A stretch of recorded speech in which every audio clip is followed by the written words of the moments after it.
Salut, c'est Hugo, j'espère que vous allez bien. Cette semaine, on va parler de la grève massive à venir la semaine prochaine, de violences sexuelles et sexistes, des militaires français au Mali, des Chinois surveillés et des Français qui boivent trop d'alcool. Et à noter que cette vidéo est sponsorisée par personne. Et oui, voilà, c'est tout, on peut commencer.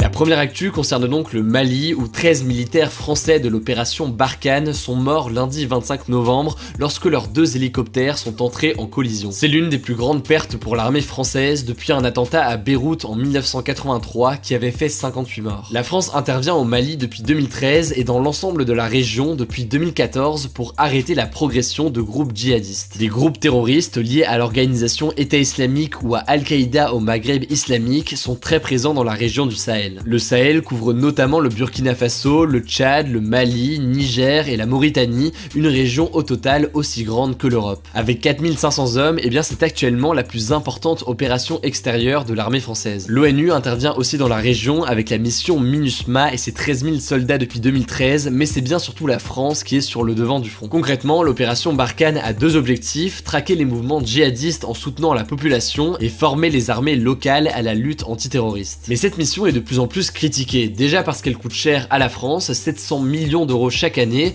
et ensuite parce que les groupes terroristes sont toujours présents et dangereux sur le terrain. Emmanuel Macron a annoncé jeudi qu'il était prêt à revoir les modalités d'intervention de la France au Sahel et à demander à ses alliés une plus grande implication contre le terrorisme. Jeudi, l'organisation État islamique a affirmé avoir provoqué la collision entre les deux hélicoptères français, ce que dément le général François Lecointre, chef d'état-major des armées françaises. La ministre des Armées, Florence Parly, a annoncé qu'une enquête avait été ouverte pour déterminer les circonstances exactes de ce drame. A noter aussi que les boîtes noires des hélicoptères vont être analysées afin de pouvoir éventuellement récupérer des détails. Bref, une cérémonie d'hommage national aura lieu demain aux Invalides à Paris et donc on suivra tout ça. Avant de passer aux autres sujets, on va parler désormais de la situation des Ouïghours, une ethnie musulmane du nord-ouest de la Chine persécutée par le gouvernement chinois. Je vous en ai déjà parlé à plusieurs reprises, j'en ai même fait une vidéo dédiée il y a quelques mois, mais cette semaine, le journal Le Monde détaille comment la Chine espionne la population pour repérer les Ouïghours et les arrêter. En fait, ce filtrage de la population se fait grâce à une plateforme numérique de renseignement que Human Rights Watch étudie depuis mai 2019. Des infos comme la taille, l'adresse, le groupe sanguin et même la couleur de la voiture des personnes y sont répertoriées. L'objectif est de détecter les Ouïghours et de les arrêter, et pour obtenir ces informations sur la population,